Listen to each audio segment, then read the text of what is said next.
नाज़रीन programme Larkana bureau time में हाज़िर आहियूं। लाड़काणे में कोरोना केसिस जेके आहिनि उहे वधी रहिया आहिनि। या तमामु घणी हिकिड़ी ॾुखी सूरत हाल आहे त हीअ जेके केस आहिनि हिकिड़े माण्हूअ खां ॿिए माण्हूअ ताईं जेको आहे हाणे मुंतक़िल थियनि पिया ऐं लोकल जेका ट्रांसमिशन आहे उहा थिए पई, जेका हिकिड़ी ईअं सम्झे त तमामु हिकिड़ी ख़तरनाक सूरत हाल आहे। इन हवाले सां त जेकॾहिं असांजे विच में या असांजे अंदरि जेको आहे असांजे शहरनि में असांजे इलाइक़नि में इहा वबा मौजूदु हुजे ऐं उहा वरी मुंतक़िल थिए त इहो जेको आहे जंहिं तरीक़े सां लॉकडाउन कयो वियो ऐं इन क़िस्म जा जेको आहे सो सख़्तु उपाउ वरिता विया त जीअं माण्हू पंहिंजनि घरनि जे अंदरि रहनि ऐं हीअ जेका वबा आहे उहा फैलिजण खां बचे। पर यकीनन इहे कोशिशूं पंहिंजी जाइ ते, पर हिन वक़्तु जेका सिचुएशन आहे त लाड़काणे जे अंदरि 77 जेके आहिनि कोरोना जा केसिस उहे पॉज़िटिव आया आहिनि या उहे मरीज़ जेके आहिनि वायरस में मुब्तला थी चुका आहिनि माण्हू। त लाड़काणे जी जेका पॉपुलेशन आहे इन हिसाब सां ऐं उनखां पोइ वरी उन में तक़रीबन 30 खां वधीक जेके केसिस अहिड़ा आहिनि जेके सेल्फ ट्रांसमिशन जेका चइबी आहे, जेका हिक मां ॿिए माण्हू में मुंतक़िल थिए, उहा जेका आहे जेको माण्हू ॿिए खे जेको आहे ट्रांसफर थो करे इहा वायरस, इहा जेका आहे उन में 30 खां वधीक केसिस आहिनि। बाक़ी तबलीगी जमायत जा कुझु माण्हू आहिनि या ॿाहिरनि मुल्कनि खां जेके माण्हू आया आहिनि उहे बि आहिनि, पर हीअ जेके आहिनि 30 खां वधीक माण्हू जिन हिक ॿिए मां वायरस मुंतक़िल कयो आहे त इहा जेका आहे हिकिड़ी परेशानी वारी सूरत हाल आहे। इन खां पोइ जीअं ई इहे केस साम्हूं आया त उनखां पोइ लाड़काणे जे अंदरि जेके मुख़्तलिफ़ इलाइक़ा आहिनि जंहिंमें पहिरें फेज़ में लाड़काणे शहर जो जेको बाकराणी रोड वारो सॼो एरिया आहे जंहिंमें नवातक ऐं दड़ी महलो अची वञे थो, उन खे जेको आहे सो सील कयो वियो। उनजी गिटियूं जेके आहिनि अंदरि सील कयूं या जेके माण्हू कोरोना वायरस में जेको आहे सो मुब्तला थिया जिन जो रिज़ल्ट पॉज़िटिव आयो त उन्हनि जे घरनि ते बि जेको आहे हिकु त पुलिस बि वेहारी वई ऐं चौधारी जेको आहे शामियाना ऐं बैरियर हणी उहे इलाइक़ा उहे घर बि जेके आहिनि बंदि कया विया आहिनि, उन माण्हुनि खे घरनि ताईं जेको आहे महदूद कयो वियो। ऐं उनखां पोइ वरी ॿियो फेज़ आयो आहे त उन में लाड़काणे शहर जा जेके मुख़्तलिफ़ ॿिया इलाइक़ा आहिनि जंहिंमें सामटिया घिटी आहे, अलीगोराबाद महल आहे, समियाबाद आहे ऐं काफ़िला सराय आहे, त इहे जेके इलाइक़ा आहिनि इते बि हिन वक़्तु जेको आहे समूरनि इलाइक़नि खे सील कयो वियो आहे ऐं उते रेंजर्स पुलिस ऐं आर्मी जा जेके जवान आहिनि उहे बि गश्त कनि पिया। त हाणे तक़रीबन अध खां वधीक लाड़काणो हिते हिन सूरत हाल में जेको आहे सील थी चुको आहे। ऐं बाक़ी जेका एरिया आहे ज़ाहिर आहे जेके बाज़ारूं जेके मुख़्तलिफ़ शॉपिंग सेंटर आहिनि या मुख़्तलिफ़ ख़रीदारी जा मर्कज़ आहिनि उहे ऑलरेडी जेके आहिनि 1 महीने खां वधीक थियो आहे उहे बंदि आहिनि। हिकिड़े ॾींहुं जेको आहे गुज़िरियल ॾींहं खां वठी हिते जेकी हिकिड़ी बाज़ार आहे जेलस बाज़ार, जंहिंजे हवाले सां मां डिप्टी कमिश्नर लाड़काणे सां ॻाल्हायो त उनजो इहो चवणो हो त इनजे करे खोली आहे त हीअ जेको आहे डीलर आहिनि मुख़्तलिफ़ जेके किराना स्टोर्स जा शयूं मुख़्तलिफ़ माण्हुनि खे जेको आहे सो फ़राहम कंदा आहिनि, मुख़्तलिफ़ दुकानदारनि खे रिटेलरनि खे हीअ इन हवाले सां जेको आहे सो उन्हनि खे इजाज़त ॾिनी वई त छाकाणि त मुख़्तलिफ़ हंधनि ताईं शिकायतूं आयूं त माण्हुनि ताईं जेको आहे सो हिन वक़्तु खाधे पीते जो जेको सामान आहे उहो उन्हनि खे न पियो फ़राहम थिए ऐं उन्हनि में जेको आहे किलत अची वई आहे, दुकानदारनि जे अंदरि दुकाननि में जेको आहे उहा खोट थी वई आहे। त इन करे हुनजो चवणो त जेके ट्रकूं वग़ैरह ॿाहिरां आयूं इहो सामान खणी त उन्हनि वापारियुनि खे जेको आहे सो इल्तिजा कई त उहे उन्हनि खे जेको आहे इजाज़त ॾियनि त जीअं उहो सामान लाहे पंहिंजनि जेके होलसेल जा उन्हनि जा दुकान आहिनि उन्हनि में लाहिनि ऐं उनखां पोइ जेको आहे सो वरी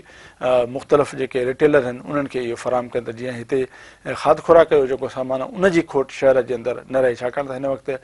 लॉकडाउन खां पोइ काफ़ी इलाइक़ा जेके सील कया विया आहिनि त उन सूरत हाल में हुनजो चवणो हो त इंतिज़ामी तौर ते, पर असां उन हवाले सां बि हुननि खे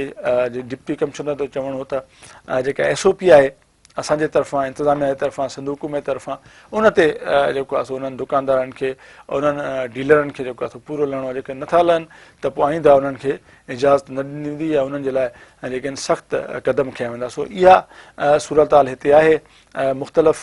हंधनि ते जेको आहे सो सख़्तु लॉकडाउन बि बरक़रार आहे ऐं मुख़्तलिफ़ इलाइक़ा सील बि आहिनि। हीअ केस जेके आहिनि वधी रहिया आहिनि जेका ॾाढी हिकिड़ी परेशानी वारी सूरत हाल बि आहे। ऐं उनखां पोइ जीअं ई इहा सूरत हाल डेवलप थी आहे, मुख़्तलिफ़ इलाइक़ा सील थिया आहिनि त सम्झो वॾो वज़ीर सैयद मुराद अली शाह लाड़काणे पहुतो, उन मुख़्तलिफ़ इलाइक़नि जो दौरो कयो ऐं लॉकडाउन जी जेका सूरत हाल आहे उहा बि हुन पाण पंहिंजे अखियुनि सां ॾिठी। मुख़्तलिफ़ इलाइक़नि ताईं हू वियो, पाण हुन पंहिंजी गाॾी ड्राइव कई ऐं समाजी विथी जे हवाले सां बि हुन जेको आहे सो कोशिशि कई त हुननि जा जेके वज़ीर आहिनि या हुननि जेका इंतिज़ामिया आहे उहा बि हुन महदूद रखी ऐं बिना प्रोटोकॉल जे हू जेको आहे सो शहर जो दौरो कंदो रहियो, शहर घुमियो ऐं उनखां पोइ हुन पीपल्स पार्टी जो जेको चेयरमैन आहे बिलावल भुट्टो ज़रदारी उन सां कमिशनर ऑफिस में वीडियो लिंक ते मीटिंग कई, जंहिंमें सॼी जेका डिवीज़न जी इंतिज़ामिया हुई उहा बि मौजूदु हुई। उन सां गॾु जेका पॉलिटिकल लीडरशिप आहे पीपल्स पार्टी जी उहे बि पीपल्स पार्टी जा अॻुवान उते इन वीडियो लिंक वारी जेका मीटिंग थी चेयरमैन सां उन में मौजूदु आहे, जंहिंमें सिंध जे वॾे वज़ीर उनखे सिंध जी जेका सूरत हाली कोरोना वायरस जे हवाले सां उन बाबति तफ़सीली आगाही ॾिनी ऐं उनखे जेको आहे ॿुधायो वियो त हिन वक़्तु लाड़काणे जी जेका सूरत हाल आहे उन में लोकल जेका ट्रांसमिशन आहे केसनि जी उहा वधी रही आहे, उन में कैरियर जेके आहिनि थी रहिया आहिनि माण्हू उन्हनि में पॉज़िटिव इहा जेका आहे वायरस अची रही आहे, त उन ते काफ़ी जेको आहे सो तशवीश जो इज़हार बि कयो वियो। चेयरमैन जे पारां उनखे हिदायतूं ॾिनियूं हुयूं त इन हवाले सां सख़्तु क़दम खयां वञनि त जीअं असां पंहिंजनि माण्हुनि खे हिन वायरस में मुब्तला थियण खां बचाए सघूं। ऐं डिटेल्ड बि जेको आहे चेयरमैन खे तफ़सीली तौर ते सॼी सिंध जा जेके अंग खर हुआ उहे जेको आहे वज़ीर आला उनखे ब्रीफ कया त हेतिरा जेके केसिस आहिनि जेके सॼी सिंध जे अंदरि थिया आहिनि, घणा माण्हू सिहतयाब थिया आहिनि ऐं घणा माण्हू जेके आहिनि फोत थी चुका आहिनि ऐं काफ़ी केतिरा माण्हू जेके कोरोना वायरस में मुब्तला आहिनि ऐं उन्हनि खे आइसोलेट कयो वियो आहे या उन्हनि खे क्वारंटाइन सेंटरनि में जेको आहे सो मुंतक़िल कयो वियो आहे। हाणे इहा इन ब्रीफिंग खां पोइ वरी जेको आहे सिंध जो वॾो वज़ीर मुराद अली शाह DC ऑफिस जे ॿाहिरां जेको आहे हुन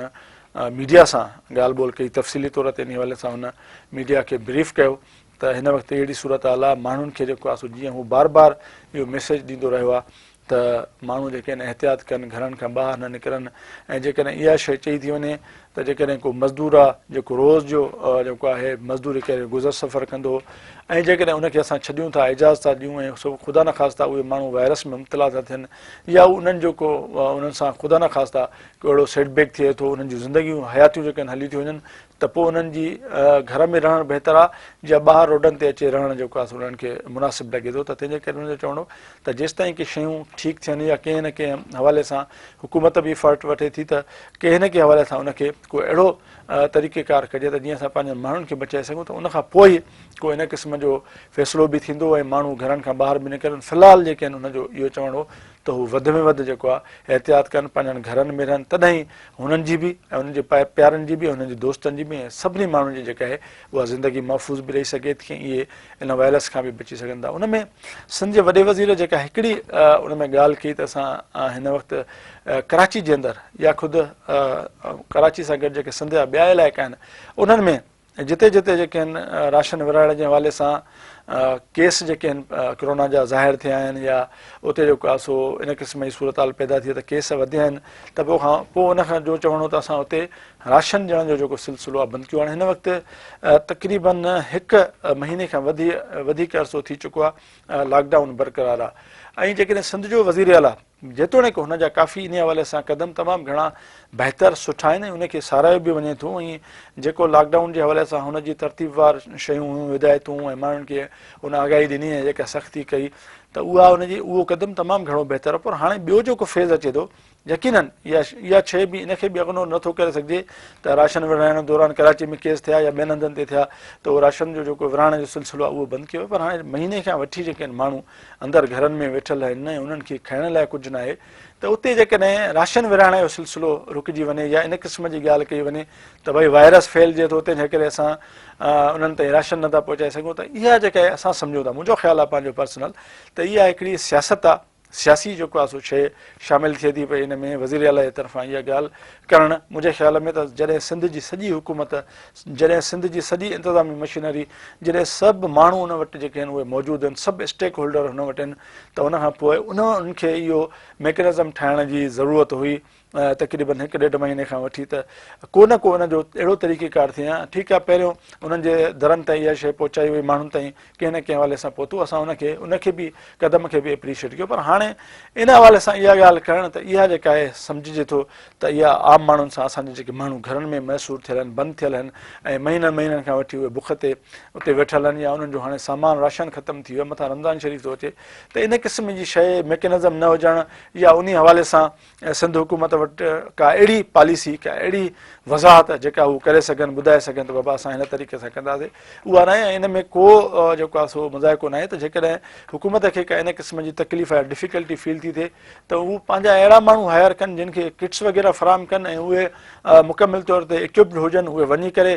माण्हुनि खे जेको आहे सो राशन फ़राहम कनि। हाणे इन में जेकॾहिं इहा शइ थिए थी जहिड़े तरह डॉक्टरनि खे जेको आहे सो महफ़ूज़ करण लाइ उते उन्हनि खे शयूं फ़राहम कनि था, उनखे किट्स वग़ैरह, त अहिड़ा मैकेनिज़म जोड़नि। इन में का अहिड़ी ॾुखी सूरत हाल कोन्हे, थोरा माण्हू हुजनि पर बहरहाल उहे वञनि कंहिं न कंहिं हवाले सां उन्हनि इलाइक़नि में वञी पंहिंजनि माण्हुनि ताईं पहुची उन्हनि खे राशन वग़ैरह इहो त फ़राहम कनि। इहो त उन्हनि माण्हुनि जो हक़ु आहे। हिन वक़्तु बि जेके आहिनि समाजी माण्हू आहिनि, जेकॾहिं हुकूमत चए थी त बाबा असां कोरोना वायरस थी फैलिजे त असां राशन नथा ॾियूं, पर उते वरी हिकिड़ा समाजी तंज़ीमूं आहिनि, समाजी माण्हू आहिनि जेके पंहिंजे तौर ते हर जाइ ते वञनि था, हर हंधि वञी उहे माण्हुनि खे कहिड़े बि तरीक़े सां वञी राशन फ़राहम कनि था, उन्हनि जी मदद कनि था। जेके सील थिया आहिनि इलाइक़ा उन्हनि जी जेका सूरत हाल हुई त उन में हिकिड़ी बरादरी जा माण्हू या मुख़्तलिफ़ जेके ऑफिसर्स हुआ उहे बि आहिनि, हिकिड़ो डॉक्टर बि उन में जेको आहे सो उन में पॉज़िटिव आई आहे पंहिंजो वायरस। त इहे जेके जेके शयूं हुयूं त उहे बि असां चाहियूं पए त उहे बि तव्हांजे साम्हूं रखूं। ऐं गॾोगॾु जेका सिंध जे हुकूमत जी पॉलिसी आहे या हिते जेका सूरत हाल आहे, सिंध जे वॾे वधीक इहो बि ऐलान कयो आहे त हिते कोरोना वायरस जे टेस्ट जे लाइ जेको आहे सो हाणे लेबॉरेटरी बि क़ाइमु कयूं था। उनखां पोइ आइसोलेशन वार्ड जेको आहे अॼु ICU जेको आहे ICU वार्ड जेको आहे उहो बि हिते क़ाइमु कयो वियो आहे। कोरोना वायरस जे जेके सीरियस मरीज़ आहिनि उन्हनि जे लाइ उते वेंटिलेटर वग़ैरह बि जेको आहे फ़राहम कया विया आहिनि। सिंध हुकूमत जो फ़ैसिलो त लॉकडाउन सख़्तु करिणो आहे, पुलिस खे सख़्तु स्ट्रिक्ट हिदायतूं, वरी उते जॾहिं माण्हू टपनि पिया, माण्हू गुज़रण जी कोशिशि पिया कनि त उते वरी ज़ाहिर आहे पुलिस सां उन्हनि जो टकराव पियो थिए। त हाणे इहा शइ बि पुलिस खे बि जेको आहे सो सोचणु खपे त पंहिंजनि माण्हुनि सां उहो सुठो रवैयो रखनि। जेकॾहिं को माण्हू रेश बि थिए थो, जेकॾहिं उहो ख़ुदा न ख़ासि त माण्हू परेशान आहे, मुसीबत में आहे, तकलीफ़ में आहे, का उनखां अहिड़ी ॻाल्हि थी बि वञे थी त उनखे जेके आहिनि पुलिस जा माण्हू जेके आहिनि इग्नोर कनि। जेतोणीकि पुलिस जो हिकिड़ो रोल त तमामु वॾो साराह जोॻो आहे त उहे हिकु हिन ॾुखी घड़ीअ में फ्रंट जेको आहे सो रो ते बीठा आहिनि ऐं फ्रंट ते बीही करे उहे पंहिंजूं फ़र्ज़ सर अंजाम ॾेई रहिया आहिनि। ऐं तव्हां ॾिठो हूंदो त मुख़्तलिफ़ जेके एहसास कफ़ालत वारा प्रोग्राम आहिनि, जेके सेंटर आहिनि उते जॾहिं पोड़ा माण्हू जॾहिं पोड़ियूं औरतूं उते वठण थियूं अचनि पियूं इमदाद, त उन्हनि खे पुलिस पाण रेस्क्यू कयो आहे। पुलिस ऑफिसर उन्हनि खे पंहिंजनि कुलनि ते खणी करे उन्हनि खे वञी उहे जेको आहे सो पैसा वठी ॾिना आहिनि, पाण उन्हनि जी मदद कई। तमामु हिकिड़ो सुठो अमल आहे। पर उन सुठे अमल खां पोइ वरी ख़राबु अमल थिए थो त ॼण त उहे जेके चङायूं आहिनि उहे लुड़ी वञनि थियूं। त उनखे बि जेको आहे सो बहितर करण जी ज़रूरत आहे। जेतोणीकि DIG लाड़काणो इरफ़ान बलोच सॼे डिवीज़न जे SSPs खे इहे हिदायतूं जारी कयूं त हू माण्हुनि सां जेको आहे सो पुलिस खे आगाह कनि त उहे माण्हुनि सां सुठो रवैयो अख़्तियार कनि, कंहिं बि माण्हू जी तज़लील न कनि या उन्हनि खे जेको आहे सो हिट न कनि, उन्हनि जी जेका हिकिड़ी अना आहे उनखे जेको आहे सो नुक़सानु न पहुचाए। असां ॻाल्हि ॿोल कंदासीं समाजी जेको आहे असांजो अॻुवान जंहिं राशन जे हवाले सां काफ़ी मुख़्तलिफ़ इलाइक़नि में भलो कमु कयो आहे ऐं उनजो सोशल मीडिया ते हिकिड़ो तमामु सुठो शयूं जेके आहिनि उहे हाईलाइट बि थियूं आहिनि। त असां चाहियूं था त उन सां बि ॻाल्हि ॿिल खे उनखे विहारियूं पंहिंजे प्रोग्राम में त कहिड़नि कहिड़नि इलाइक़नि ताईं उहे पहुता आहिनि ऐं हिन वक़्तु छा जेका आहे उहा सूरत हाल उनखे नज़र आई आहे। हिन वक़्तु असांखे समाज अॻुवान एजाज़ टांडियो साहिबु स्टूडियो में जॉइन कयो आहे। उन सां ॻाल्हाईंदा छाकाणि त उन हीउ जेको तमामु घणी मुसीबत जो वक़्तु आयो कोरोना वायरस जे हवाले सां, त उन में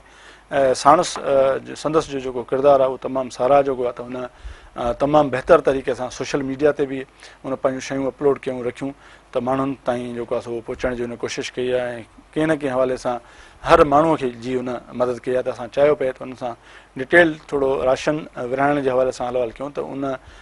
जेका आहे इलाइक़नि में वञी जेका सूरत हाल ॾिठी आहे त उते कीअं आहे सूरत हाल। साईं लाड़काणे जे दर तव्हां काफ़ी इन हवाले सां कमु कयो आहे, छा था सम्झो त छा सूरत हाल आहे लाड़काणे जे अंदरि? हुकूमत इहा दावा कई त असां पाण जेको आहे सो माण्हुनि खे ॾियूं था पिया ऐं उन्हनि ॾिनो आहे। उनखां पोइ हुकूमती जेके ॿिया माण्हू आहिनि वज़ीर आहिनि या उनजा मछीर आहिनि उन्हनि बि इहो चयो त असां ॾिनो आहे, या अहिड़ा मुख़ैर माण्हू उन्हनि बि ॾिनो आहे। त उनखां पोइ तव्हां विया आहियो माण्हू ॾे, छा तव्हांखे सूरत हाल नज़र आई आहे? साईं on the very first day खां वठी टू डेट माना अॼु ॾींहं ताईं, अॼु बि तव्हां ॾिठो हूंदो त मां लाइव हुयुसि सोशल मीडिया ते ऐं शयूं वाज़ियूं आहिनि। हुसैनी मालो हुजे, अयूब कॉलोनी हुजे, तव्हांजो रेलवे कॉलोनी हुजे, कच्ची आबादी हुजे या समियाबाद हुजे या तव्हांजी लेबर कॉलोनी जी सस्ती बस्ती हुजे, सभु शयूं वाज़ियूं आहिनि। अब्दुल्ला कॉलोनी हुजे, इन्हनि सभिनी में जिते असां विया आहियूं, जिते विया आहियूं ऐं ख़ुदा गवाह आहे त उहे माण्हू ॿी का बि शइ डिमांड नथा कनि पिया, सिर्फ़ु अटो। हाणे जंहिं माण्हू वटि बुनियादी अटो उहो रुखी सुखी पचाए खाईंदो, हुकूमत बिल्कुलु ॾिनो आहे, किथे ॾिनो अथई उन्हनि उहो पंहिंजनि मशीरनि वज़ीरनि ऐं जेके उन्हनि जा जेके ॿिया माण्हू आहिनि चेयरमैन्स आहिनि उन्हनि खां पुछा कनि त बाबा उहे तव्हां ॾिना आहिनि त आख़िर किथे ॾिना आहिनि। ज़ाहिर थी पवंदो जेकॾहिं न ॾिना आहिनि त उन्हनि खां सख़्तु पुछाणो कयो वञे, छो त ही सिंध में हूअं बि सिंध असांजी जेका आहे उहा गुरबत जी लकीर में आहे। जिथे बि वञो थर हुजे बर हुजे जिथे बि वेंदो तव्हांखे माण्हू जेके आहिनि सो ग़रीब मिलंदा, मुस्तहिक मिलंदा, मिसकीन मिलंदा। ॿी सूरत हाल में जेके रोज़ु आणनि रोज़ु खाइनि, जेके पंहिंजी चूंब सां पाण चुगंदा, अॼु 30 ॾींहं थी विया आहिनि, तक़रीबन महीनो थी वियो आहे न साईं, त उहे जेके रोज़ु आणनि रोज़ु खाइण वारा माण्हू उन्हनि सां ॾाढी मुसीबत आहे, उन्हनि सां ॾाढी वेदन आहे। मीडिया ते शयूं रिपोर्ट थियनि पियूं, हिननि जा जेके वज़ीर वशीर आहिनि उन्हनि खां पुछा वज़ीर मशीरनि खां पुछा कजनि त इहे जेके राशन विरिहाया उहे आख़िर कहिड़े जॻह ते विरिहाया। हुकूमत जी जेका रिट आहे, हुकूमत जी जेका ॻाल्हि आहे पंहिंजी जॻह ते साफ़ आहे, उन्हनि जेको डिलीवर कयो आहे उहो कंहिंखां ॻुझो कोन्हे। पर जेका असांजी ऑब्ज़र्वेशन आहे, जेको असां ॾिठोसीं उहो सोशल मीडिया ते बि रखियोसीं, ईअं न त असांजी को हुकूमत सां मुखालफ़त आहे, न, बिल्कुलु ई न। बग़ैर तफ़रक हुजे अहिड़नि महिलनि में वियासीं जिते असांजा भील हुया, कूली हुया, ॿियनि ज़ातियुनि सां वास्ता, हिंदू हुया ऐं अहिड़ा मिसकीन माण्हू जिन ते असां तव्हांजो उहे असांजो एविडेंस पियो आहे, तव्हां एविडेंस ॾिसी सघो था त असां बग़ैर तफ़रक जे न सियासी पार्टियुनि खे ॾिठोसीं, सिर्फ़ु ॾिठोसीं हिन सूरत हाल में त इंसान जी जेको बुख में आहे, जेको बदहाली जो शिकार थियो आहे हिन लॉकडाउन जे करे, उन ताईं हिकु वेले जो अटो त ज़रूरु घटि में घटि पहुचे। उन में बैग अटे जी ऐं गिहु ऐं तेल जेको आहे सो असां जेको आहे सो पचायो आहे ऐं दाल। उन में साना जो शुक्रगुज़ार आहियूं, असांजी टीम मिसकिन अरबाब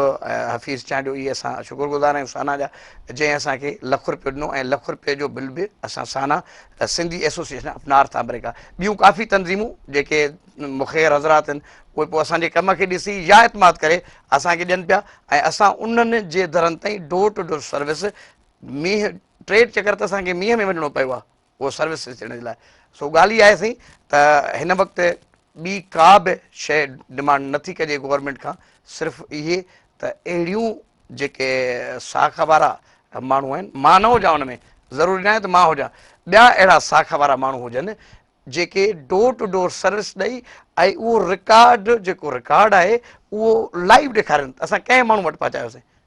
पोइ दूध का दूध पानी का पानी थी। अच्छा त इन में हिकिड़ी शइ त इहा सही आहे, पर उनखां पोइ वरी समाजी तंज़ीमुनि जो इहो बि हाणे फ़र्ज़ु थो थिए, छाकाणि त माण्हू अवेयर न आहिनि, माण्हुनि खे ख़बर ई न आहे त हीअ कहिड़ी वबा आहे, कहिड़ी ख़तरनाक शइ आहे जंहिंमें उहे जेकॾहिं मुब्तला थींदा त ख़ुदा न ख़ासिता उन्हनि जी ज़िंदगी वञी सघे थी। त इन हवाले सां माण्हुनि जी गैर संजीदगी उहा बि ॾिसण में अचे थी, रोडनि ते बीठा आहिनि, उनखे झलण जे बावजूदि पुलिस सां मुंहमारी उन्हनि जी, ऐं हिकिड़ो अहिड़ो पैनिक पैदा ॼण थिए पियो त मतिलबु उन्हनि खे ॼण त इहा इन शइ जो अहसासु न आहे। त इन हवाले सां बि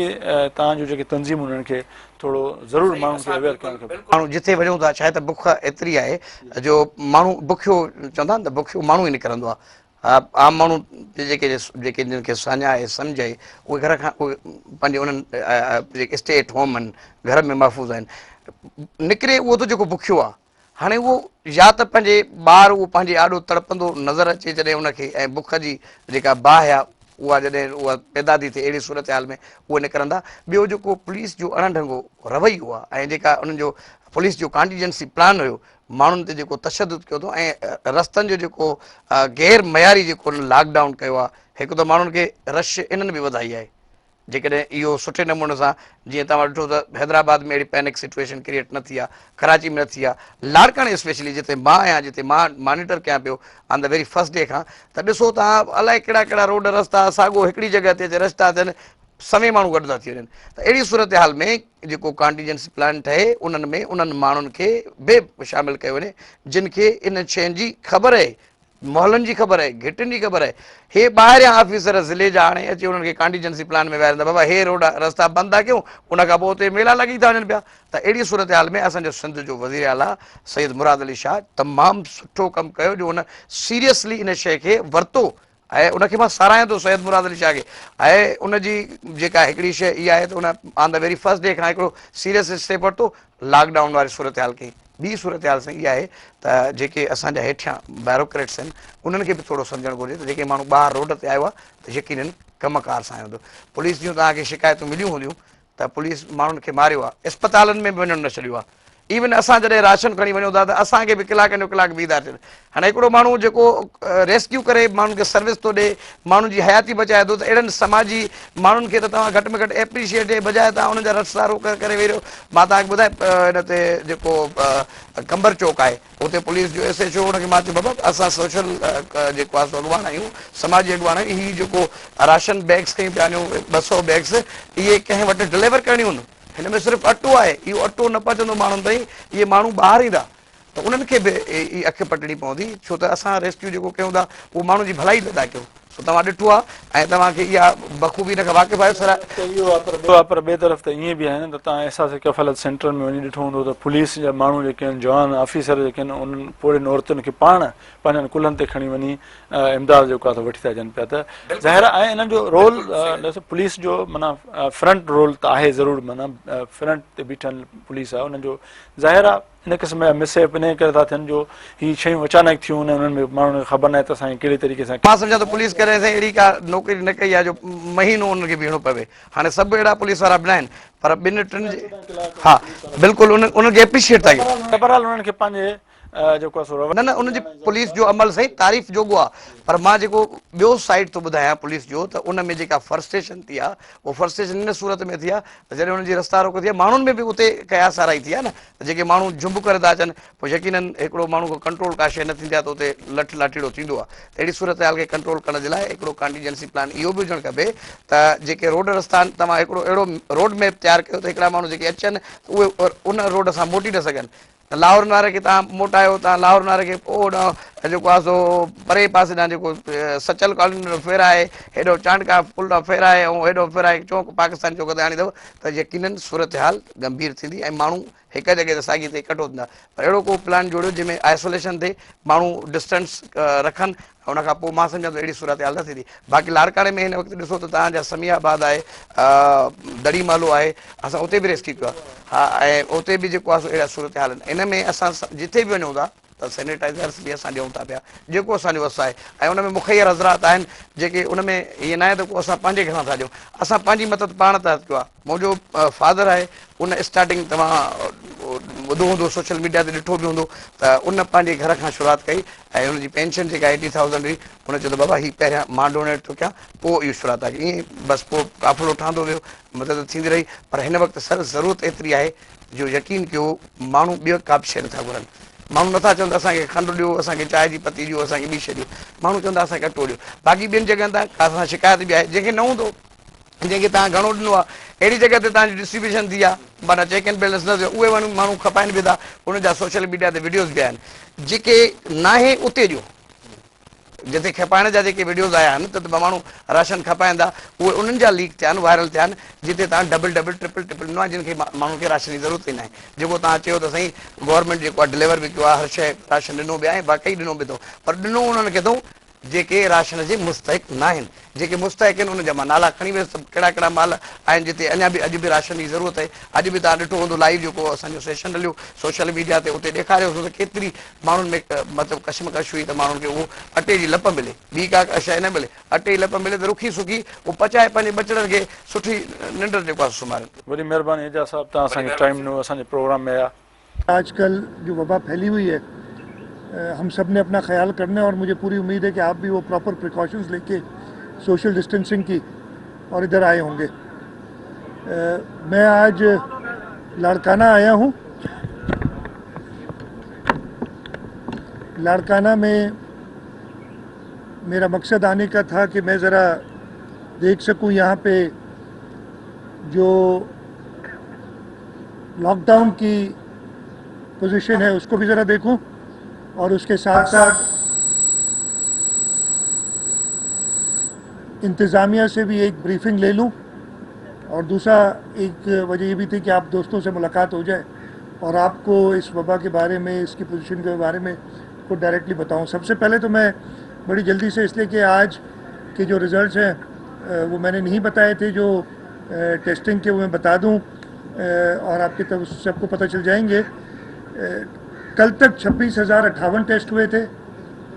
2,191 टेस्ट हमने पिछले 24 घंटों में किए हैं, इस तरीके से टोटल टेस्ट की तादाद 28,249 हो गई है। कल तक 2,764 लोग इन्फेक्टेड थे। सूबा सिंध में ये इन्फेक्टेड हो चुके हैं, इनमें से मैं आपको बताऊंगा कुछ एहतियात भी हुए। पिछले 24 घंटे में जो हमने 2,191 टेस्ट किए, उसमें 289 लोग जो हैं वो पॉजिटिव आए। इस तरीके से टोटल तादाद सिंध सूबे में पॉजिटिव की जो आज तक 26 फरवरी के बाद आज तक हुए हैं वो है 3,053। पिछले 24 घंटों में 30 लोग क्योर हो गए। इस तरीके से क्योर होने की टोटल तादाद 665 पहुंच गई है। एक जो मैंने कुछ दिनों पहले भी कहा था, वो अंग्रेज़ी में कहते हैं इस सिल्वर लाइनिंग जो एक थोड़ी सी है कि जो हमारा सक्खर वाला आइसोलेशन सेंटर क्वारंटीन था, फिर उसको हमने आइसोलेशन सेंटर बनाया जहाँ पे ईरान से आए हुए ज़ायरीन थे। 1388 ज़ायरीन आए थे, जिनमें से 280 लोग पॉजिटिव हुए थे। उन 280 के अलावा सिर्फ 2 लोगों को लोकली उस क्वारंटीन सेंटर में वबा फैली थी। और मुझे ये बताते हुए खुशी हो रही है कि 280 में से 279 यानी 279 क्योर हो चुके हैं। बाकी जो 2 सेकेंडरी इन्फेक्टेड थे वो भी क्योर हो चुके हैं। सिर्फ एक पेशेंट हमारे पास, वो जो शुरू के बैचेस आए थे, वो सक्खर में रह गया है और अल्लाह ताला का शुक्र है। और ये सक्खर के लोगों की, सारे दोस्तों की कोशिश है, ख़ास तौर पे डॉक्टर्स को सलाम है जिन्होंने उनका ख्याल रखा। और जैसे मैंने बताया 280 में से सिर्फ एक पेशेंट रह गया उधर, और वो एक पेशेंट इंशाल्लाह ताला वो भी एसिम्प्टोमेटिक है। और जैसे ही वो क्योर होगा मुझे पूरी उम्मीद है कि वो अपने घर की तरफ चले जाएंगे। एक अफसोसनाक खबर हर रोज़ाना एक मुझे बतानी पड़ती है। पिछले 24 घंटों में 5 लोगों की हलाकतें हुई हैं। इस तरीके से सूबा सिंध में टोटल 666 लोग हैं जो 66 लोग हैं, माजरत 66 लोग हैं, 66 जो जिनकी डेथ अभी तक हो चुकी है इस वबा की वजह से। जो नंबर्स पूरे पाकिस्तान में चल रहे हैं, आज लगता है कि 10,000 का नंबर रीच हो जाएगा टोटल इन्फेक्टेड का। और अल्लाह ना करे लेकिन लगता है कि हलाकतें भी 200 क्रॉस कर जाएंगी आज की तारीख में। अल्लाह करे कि ऐसा ना हो, हर एक ज़िंदगी महफूज रहे। लेकिन जो हकीकत है उसको हमें फेस करना चाहिए। मैं जब इधर आया था तो मैंने थोड़ा सा नाराज़गी का इजहार किया था, इसलिए कि मैंने देखा कि आपके कैमरामैन ख़ास तौर पे बहुत करीब खड़े थे। मैंने ये भी बताया कि हमने इंतज़ाम किया हुआ है कि लाइव फीड सबको मिले एक ही कैमरा से, लेकिन कुछ चैनल्स अगर अपने लोगों को तकलीफ़ में डालना चाहते हैं कि वो प्रॉपर इक्विपमेंट नहीं दे रहे, तो मुझे चैनल के मालिकान से ये दरख्वास्त होगी कि ये न्यूज़ लाइव चलती रहेगी। कोई इतना बड़ा इशू नहीं है अगर ब्रेकिंग न्यूज़ नहीं आई आज और लाइव ना चली, लेकिन अपने कारकुनों का, आप लोग हमें इतनी अजीज़ हैं जैसे हम हमें अपने प्यारे अजीज़ हैं, उनका ख्याल रखें। और वो सिस्टम सारा हम कोशिश यही करेंगे कि आप, और आपकी बड़ी सेक्रीफाइस है, आप लोग इस वक्त में भी घरों से बाहर निकल रहे हैं। आप भी एक एसेंशियल सर्विस हमने डिक्लेयर किया हुआ है जो सहाफ़ी हैं उनको, इसलिए कि आपके थ्रू ही हम लोगों तक पहुंच सकते हैं, ख़ास तौर पे इस वक्त में जब हम खुद लोगों को मना कर रहे हैं कि हमारे तक ना आए। हम खुद मना कर रहे हैं लोगों को कि घरों से ना निकलें, तो एक मीडियम आप ही प्रोवाइड करके हमें, जिसके थ्रू हम लोगों को घर तक पहुंच सकते हैं। लेकिन ये आप सबसे दरख्वास्त है कि अपना ख़ास ख्याल रखें। एक और चीज़ मैं जल्दी से बताना चाहूँगा और फिर मैं थोड़ा लाड़काना और ये लाड़काना डिवीज़न के बारे में बात करूँगा। हमारे पास टोटल जो तबलीगी जमात से लोग आए थे उनकी तादाद जो थी वो 4,978 थी, हर डिस्ट्रिक्ट में अलग अलग। उनमें से अच्छा ये कुछ बढ़ेगी इसलिए कि अभी आज मुझे कुछ पता चला एक डिस्ट्रिक्ट में तबलीगी जमात के लोग रुके हुए हैं एक जगह पे, लेकिन वो सब चीज़ पता है, उनके भी टेस्ट हो रहे हैं, उनको भी हम पूरी तरीके से देखेंगे। 4,899 लोगों की रिज़ल्ट आ चुकी है हमारे पास, जिसमें से 720 पॉजिटिव है, 4179 नेगेटिव हैं, जिनको हमने उनके घरों में भेज दिया है, जहाँ इसलिए कि ये ज़्यादातर लोग सूबह सिंध से बाहर के थे, तो उनको हमने भेज दिया अपने ज़िलों में उनके टेस्ट रिज़ल्ट के साथ। और इधर के डिप्टी कमिश्नर्स को ये हिदायत है कि वो जो रिसीविंग डिप्टी कमिश्नर है उनके होम डिस्ट्रिक्ट का, उसको पूरी लिस्ट और उसको टेस्ट का रिकॉर्ड भी भेजें कि जी इस तरीके से हमने, इसलिए कि हमारे लिए हर शख्स वो एक पेशेंट की तरीके से जिसको हमने प्रॉपर रिकॉर्ड के साथ हवाले करना है, और वो उनको भी यही दरख्वास्त है कि उनका आगे भी ख्याल रखें। लाड़काना शहर में आज आया, मैंने लॉकडाउन की पोजीशन देखी,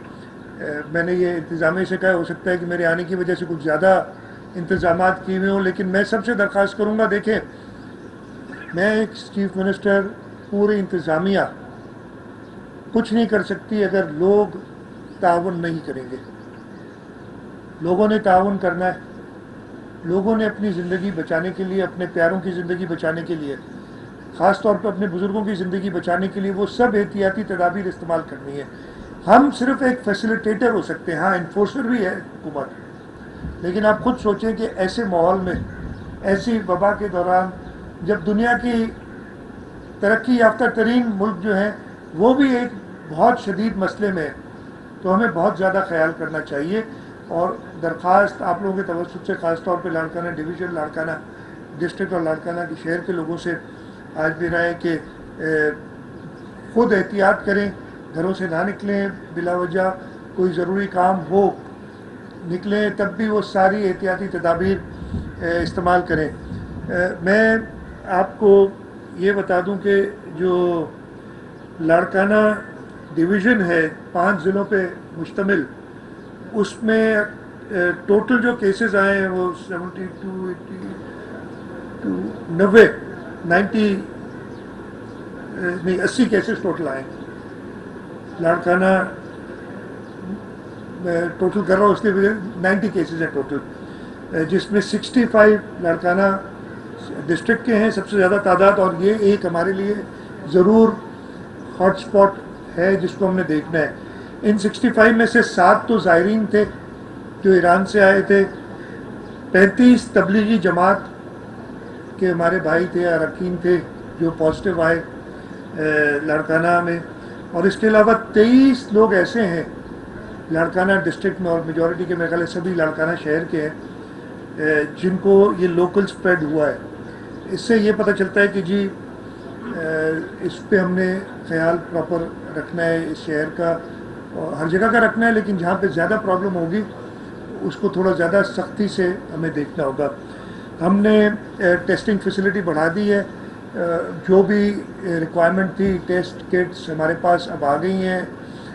टेस्टिंग के लिए जो बाकी स्वाब्स और VTMs की ज़रूरत होती है वो भी अब तादाद में हमारे पास मुनासिब तादाद में मौजूद हैं, हमने डिस्ट्रिक्ट्स को पहुँचा दी हैं। एक और मैं करने जा रहा हूँ बात आपसे कि इंशाअल्लाह ताला अगले हफ्ते के एंड तक एक लेबॉरेटरी